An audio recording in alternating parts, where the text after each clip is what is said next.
funny car eliminations continuing, and there is the man who has made the headline so far here at the U.S. Nationals. Don Prudhomme, his Pontiac-bodied automobile, the all-time quickest run ever seen in the breed at 5.17 seconds.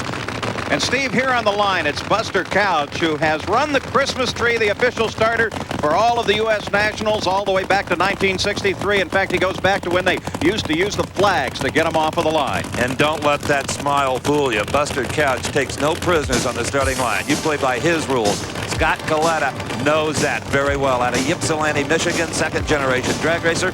And his crew chief, who else but the first-generation Connie Kalitta. They qualified at 5:47. And talk about your tough draws in round number 2. It will be Kalitta against the 4-time Winston champ Don Prudhomme and his crew chief Mike Clover.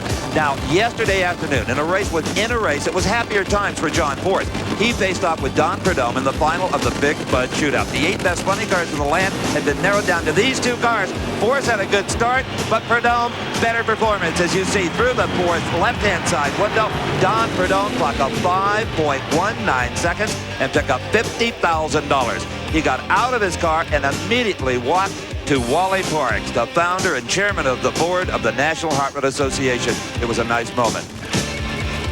So buoyed by that victory in the Big Bud Shootout, here is Don Prudhomme, the #1 qualifier in funny car round number 2 against Scott Kalitta. Prudhomme, like most of the competitors, has chosen that near lane.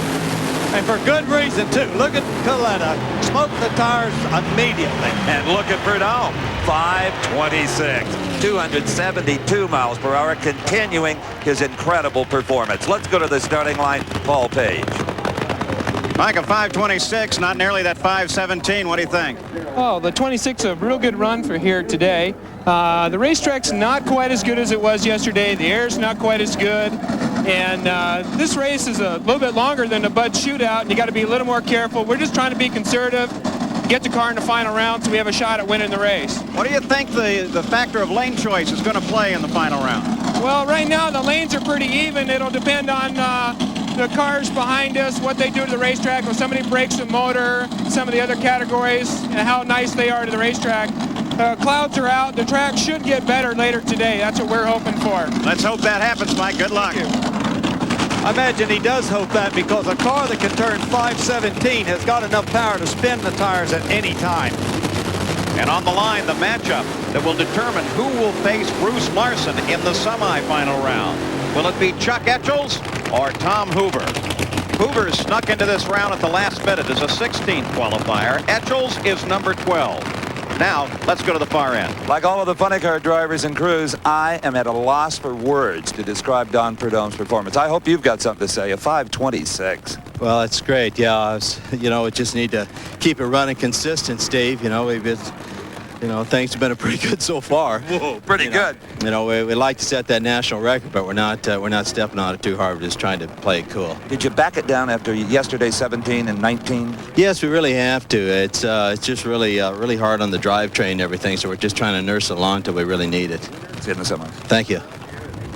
So Don Prudhomme walks carefully toward what may be another U.S. Nationals victory. In the meantime, up at the starting line, Tom Hoover brings the machine back in the lanes. He qualified number 16, and he made it to this round as a result of a fascinating confrontation in round number 1. Indeed, Paul. It was Tom Hoover, Maple Grove, Minnesota. The engines under the hood of his funny car built by his 80-year-old father, George Hoover. What a story that is, and what a story this was. Hoover was up against Kenny Bernstein, the 4-time and reigning Winston champ from Dallas, Texas. He and his crew chief, Dale Armstrong, hoped to be the first team to win 5 funny car titles, eclipsing Don Prudhomme, who likewise has 4. But earlier today, with Bernstein in the near lane, Hoover in the far lane, that was not to be. Kenny had the advantage, suddenly smoked the tires. I doubt that they thought Hoover was capable of a 5:42. He indeed was. Kenny Bernstein going out round number 1 here, and Larson progressing through the field. Well, that could be catastrophic to his chances.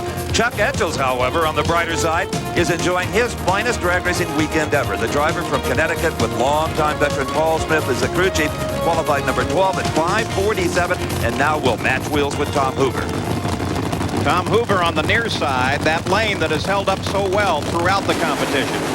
It's a good start. Hoover smokes the tires and then goes into a power wheel stand. Chuck Etchells powers his way to a 5:55, 266-mile-per-hour victory. He'll go to the semifinals, the furthest he has ever been in NHRA national event competition. And in fact, that does set up the semifinals. Bruce Larson will have lane choice over Chuck Etchells, and the other half of the semis will find Don Prudhomme, who has lane choice over the entire field. He'll be up against the man with top speed, Mike Dunn. In the meantime,